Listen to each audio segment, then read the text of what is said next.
係咪 Lily S、Bell A、Sion B 呢？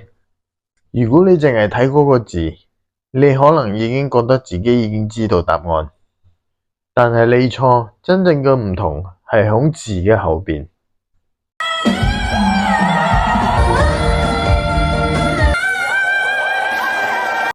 Lily S， 但 S 唔會話俾你聽佢點樣攻擊你。Lily 嘅聲向前推，又重量，情緒直接壓過嚟，但同時空氣咁樣一路擴散。S 級講唔出嘅係力量同流動感同時存在。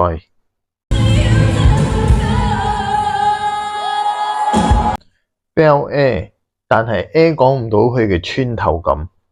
某啲高音情緒好似被劃開一下，聲音鋒利，壓縮感明顯，刺入之後情緒又慢慢散開。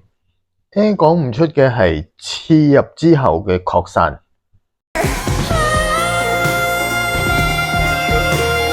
Sion B 唔代表你聽到嘅感覺少。Sion 嘅聲唔會第一下撞你，而係慢慢包住你。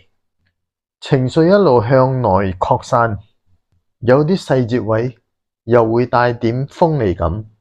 B 講唔出嘅係溫柔入邊撞刀。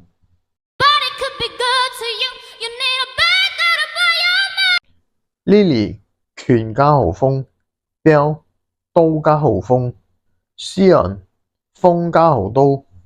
字可以幫你分類，但係字講唔出嘅係每個人完全唔同嘅情緒攻擊方式。邊個嘅 hit 到你？留言打 Lily、Sion、Bell。